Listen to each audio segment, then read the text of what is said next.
Okay, so that's the supply of QI as a function of the price, right? So if the price, if PI is higher relative to P, then the supply of the good is going to be higher because people are going to work more, right? The producer is going to add extra labor. We also have to look at what is the demand for good I. So how much does each consumer in the economy want to buy of good I? And it's going to look like this, okay? And I'm not writing it down here, but actually this is very close to what we've seen in the models we've looked at so far with monopolistic competition. So here this eta is the elasticity of substitution between goods, okay? And as you recall, the higher is your price, the lower is the demand for your good. Okay, so actually, I think that without this, if we didn't have ZI here, this would be exactly the same equation we had in the menu cost model. But we do have a ZI. So what's the difference? Again, exactly the same bundle exactly the same bundle goes into consumption. So the consumption of household I is going to be the integral from, say, 0 to 1, a fixed number of goods, and then consumption of household I of each good to the power, in this case, eta minus 1 divided by eta d omega. And then here, eta over eta minus 1. Okay, so I mean, implicitly, this is what's happening.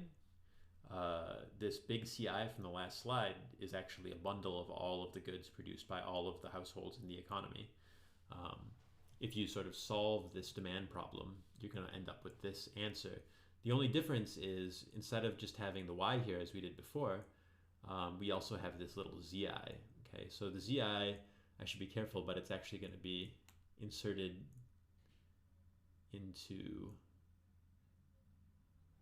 here. There's going to be a term, and I might be wrong about the exact term because it's going to be a zi, but then it's going to have a power on it, and I believe the power is going to be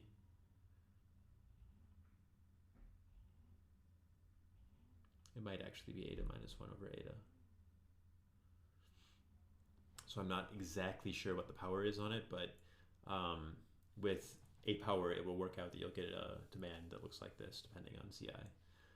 So how do you want to think about this? Zi is like a taste shock. Okay, so Zi says how much do people today just prefer, how much extra quality or extra demand for any reason do they have for this particular good I, right? That's how you want to think about this. Okay, and of course, Zi is something that firms don't directly observe. They don't know exactly what consumers are thinking about this idiosyncratic random demand shock. Okay, but anyway, I'm just giving you this demand, so if you don't want to think harder about where I'm deriving it from, just take the demand to be this. It means that the higher is your price, the less is the demand. Again, this isn't something that firms choose anyway. And then also the higher is the Zi, the higher is the taste shock, the higher is the demand for the firm's good. Okay, take logs, we can do that again. And you're just gonna, well, you take logs and you get this expression. I already said that. And then in addition, we're going to have, just like in the last chapter, we're going to have an aggregate demand, which is going to be y is equal to m divided by p. So how much do people demand overall? It's just the amount of money that they have overall divided by the price level. Okay. So this is the demand for a particular good. It does involve, of course, a y. And then here's the demand overall for all goods.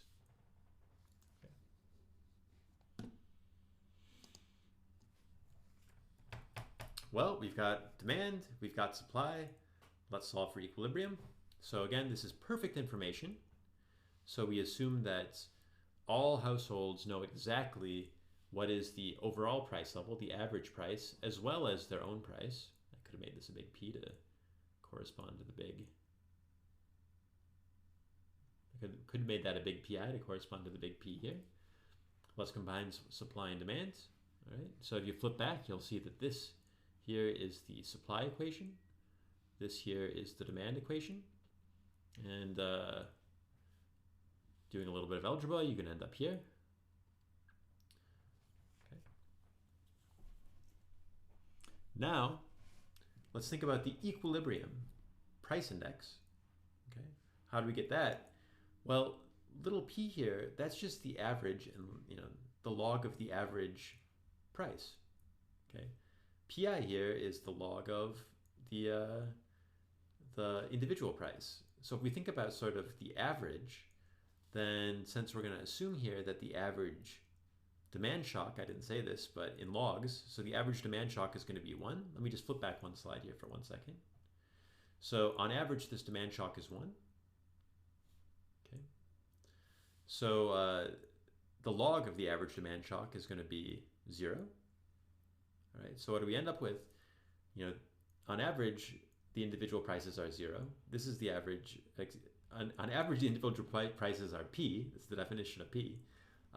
This is P itself. So sort of on average, this thing is equal to 0. I feel like I'm waving my hands a little bit here, not too much. And then this thing, the log of the average, is also 0. So we end up with this expression that 0 is equal to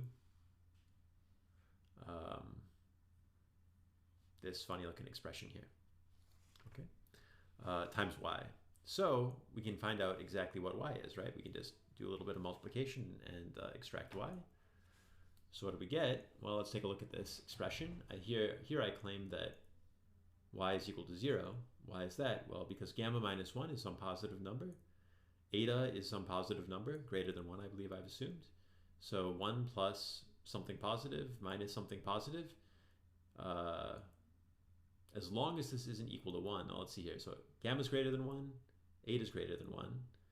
So it means that eta times gamma minus 1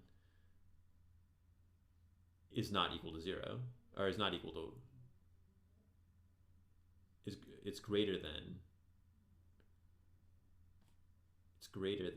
0.